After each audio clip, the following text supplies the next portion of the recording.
সকল সাংবাদিক ভাইদেরকে আপনারা অনেক রাত্র পর্যন্ত অপেক্ষা করছেন, সেই জন্য আমার পক্ষ থেকে আমি আপনাদেরকে প্রথমে ধন্যবাদ জানাচ্ছি। আসলে আজকে নির্বাচনের আমার প্রথমে স্থগিত করছিল, কিন্তু আমরা দেখছি যে আমাদের যারা রিটার্নিং কর্মকর্তা আমাদের নিরপেক্ষতা আমাদেরকে উৎসাহিত করছে যে আগামী দিনে সুষ্ঠু নির্বাচন আমরা প্রত্যাশা করি। কারণ ভুল বাকি হয়েছে সেটা হলো আসলে তারা তো পর্যালোচনা করেই শেষ পর্যন্ত দেখছে যে না এটা বৈধ করছে।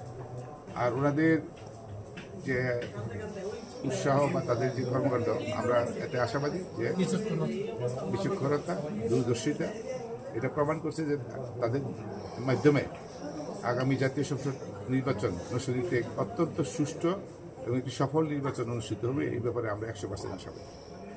কারণ তিনি যারা রিটার্নিং কর্মকর্তা তিনি তো নেই, তার সব কিছুতে বিচক্ষণতায় আমরা বুঝতে পারছি যে উনি যথেষ্ট নির্বাচনকে ফেয়ার করার জন্য ওনার যথেষ্ট আন্তরিকতা আছে।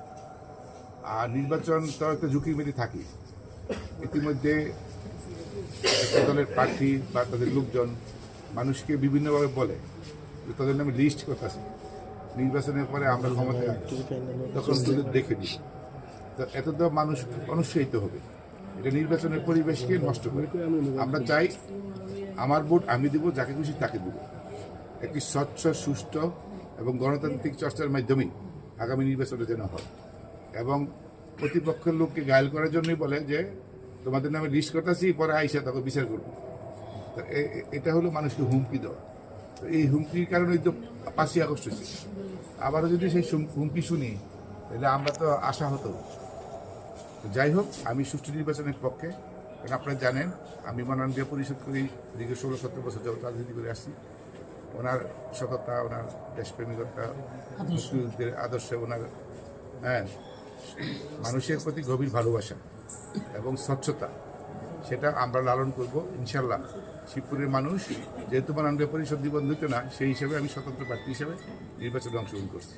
আপনাদের মধ্যে আমরা জানাতে চাই কোনো ট্যাগ দিয়ে সাধারণ ভোটারদেরকে যেন হয়রানি প্রভাবিত করা না হয়, তাহলে কিন্তু মানুষ ভোটার বিমুখ হবে। আমরা চাই যে একটা অভ্যুত্থান হয়েছে, সেই অভ্যুত্থানের মাধ্যমে জনগণ যেন ভোটের প্রতি যেন তাদের কোনো বাধা সৃষ্টি যাতে না হয়। কারণ সবাই তো ভোট দিতে পারবে, একজন সাধারণত মানুষও তো ভোট দিতে পারে নাকি? ভোটের অধিকার যেন মানুষ স্বাচ্ছন্দ্য দিতে পারে, কোনো হুমকি দামকি এই ধরনের বিষয়গুলা আপনারা সাংবাদিক ভাইয়েরা আছেন, আপনাদের মাধ্যমে সম্ভব এই মুহূর্তে যে মানুষের অধিকার প্রতিষ্ঠার জন্য, মানুষ তার নিজের গণতান্ত্রিক চর্চার জন্য, আগামী দিনে একটা সুষ্ঠু নির্বাচনের জন্য ভয়ভীতিহীন